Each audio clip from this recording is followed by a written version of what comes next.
Imagine a place that held the sum of all human knowledge, not on a server, not in the cloud, but on fragile scrolls of papyrus. This was the great Library of Alexandria, the intellectual heart of the ancient world. For centuries, it was a beacon of learning, drawing the greatest minds from across civilizations. But then it vanished. What happened? And more importantly, what irreplaceable knowledge was lost forever in the flames? Today, we're on a quest to uncover the secrets of the most famous library in history. The Library of Alexandria wasn't just a building with a lot of books.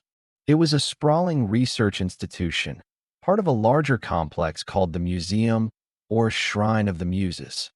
Founded by Ptolemy I, a successor to Alexander the Great, around 280 BC, its mission was audacious: to collect all the world's knowledge.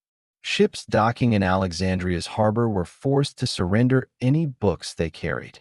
Scribes would then meticulously copy them, returning the copy to the owners and keeping the original for the library. It's estimated that at its peak, the library held up to 500,000 scrolls. Imagine walking through its halls. You'd find the original works of Homer, Plato, and Socrates. You'd see plays by Sophocles and Euripides, many of which are now lost to us. Think about it. We only have about 30 of the 120 plays Sophocles wrote.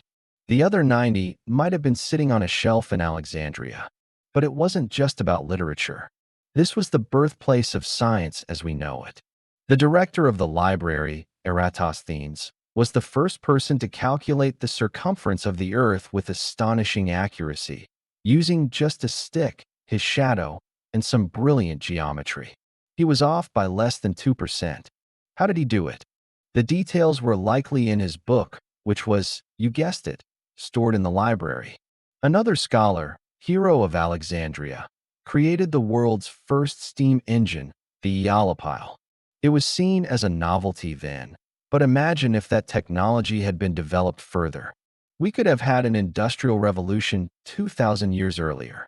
Aristarchus of Samos, working within the library's orbit, proposed that the Earth revolved around the Sun, a heliocentric model of the solar system. This was nearly 1,800 years before Copernicus.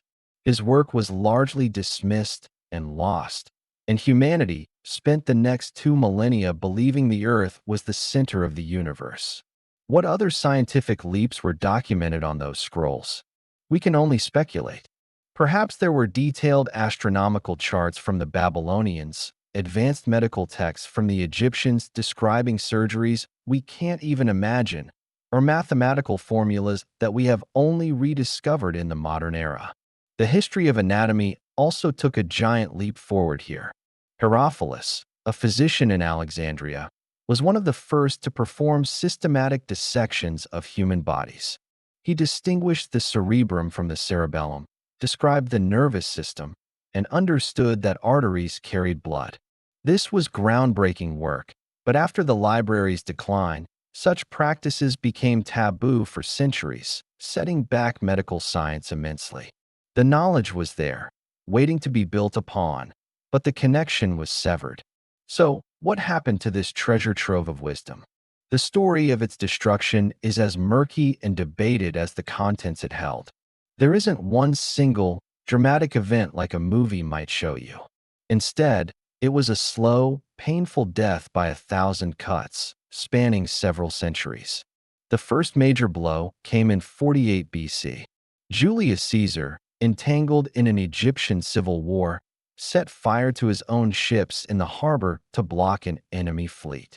The fire spread, and according to some ancient accounts, it consumed a significant portion of the library, or at least a warehouse containing scrolls destined for it.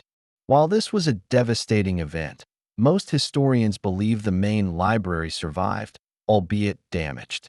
The library continued to exist, but entered a period of decline. A few centuries later, in the late 3rd century AD, the city of Alexandria was caught in the crossfire of the Roman Emperor Aurelian's campaign to retake the city. The palace quarter, where the library was located, was heavily damaged. This likely inflicted more serious harm. destroying more of the collection and the institution itself. Then came the rise of religious intolerance. In 391 AD, the Roman Emperor Theodosius I ordered the destruction of all pagan temples throughout the empire. The Serapeum, a daughter library of the Great Library and a major intellectual center in its own right, was housed in a pagan temple. A Christian mob, incited by the Patriarch of Alexandria, stormed the Serapeum and destroyed it. While we don't know exactly how many scrolls were lost, it was a symbolic and brutal end to one of the last vestiges of classical pagan learning in the city. The final, lingering embers of the library's legacy were likely extinguished during the Muslim conquest of Egypt in 642 AD. There's a famous, though likely apocryphal, story about the commander Amr ibn al-As asking the caliph what to do with the books. The caliph supposedly replied, "If those books are in agreement with the Quran, we have no need of them, and if these are opposed to the Quran, destroy them." According to the tale, the scrolls were then used to heat Alexandria's bathhouses for 6 months. Most modern historians doubt this story is true, seeing it as later propaganda. By this point, there probably wasn't much of a great library left to burn anyway. The true tragedy is not a single fire, but a slow, creeping decay fueled by war, budget cuts, political instability, and religious fanaticism. It wasn't one villain, but a series of events that demonstrated humanity's capacity for self-destruction. Losing the Library of Alexandria was like losing our collective memory. We were forced to rediscover things our ancestors already knew. How different would our world be today if the library had survived? Would we have colonies on Mars? Would we have cured diseases that still plague us?